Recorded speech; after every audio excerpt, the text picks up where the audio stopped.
Ghost of a garden.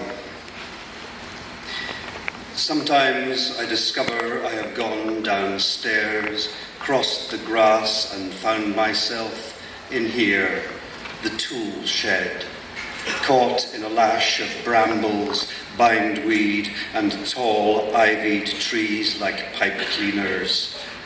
It looks out vacantly on a garden run to seed, the lost tennis court, grown over benches, a sunken barbecue snagged with blown roses.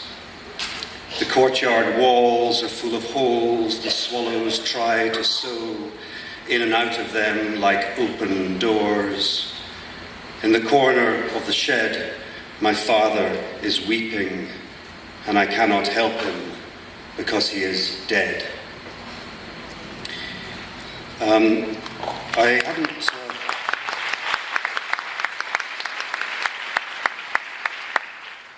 haven't got the time to read any of my long, funny poems. So instead, I'll read two poems that were meant to be about one thing, but ended up somewhere else altogether.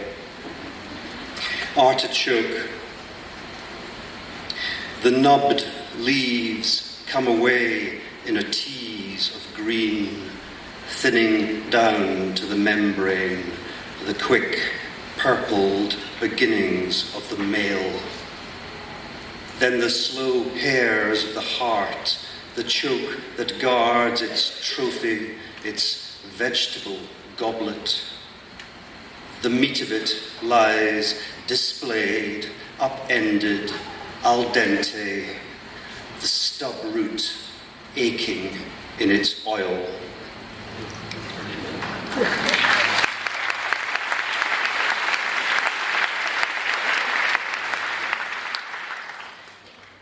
The next poem was commissioned. It was meant to be about a locksmith for some reason, but the poem started to think about other things, the similarities between the secret engine of a lock and the kind of linguistic machinery of a poem.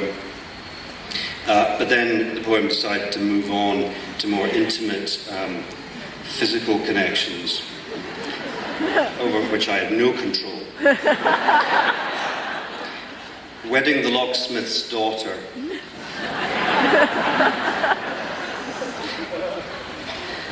The slow-grained slide to embed the blade of the key is a sheathing, a gliding on graphite, pushing inside to find the ribs of the lock. Sunk home, the true key slots to its matrix. Geared, tight-fitting, they turn together, shooting the spring lock, throwing the bolt. Dactyls, iambics, the clinch of words, the hidden couplings in the cased machine, a chime of sound on sound, the way the sung note snibs on meaning and holds. The lines engage and marry now, their bells are keeping time. The church doors close and open underground.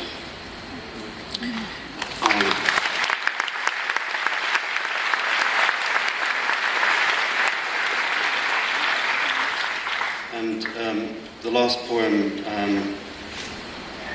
well, I'd like to say thank you to everybody, to Jim and everybody who's brought us all here, and to you for coming. The last poem is about my elder daughter at the end of a summer, at the end of her childhood on the west coast of Ireland. Donegal. Ardent on the beach at Rosnala on the last day of summer, you ran through the shallows, throwing off shoes and shirt and towel like the seasons, the city's years, all caught in my arms as I ploughed on behind you, guardian still of dry clothes, of this little heart, not quite 13, breasting the waves and calling back to me to join you, swimming in the Atlantic on the last day of summer. I saw a man in the shallows with his hands full of clothes, full of all the years, and his daughter going where he knew he could not follow.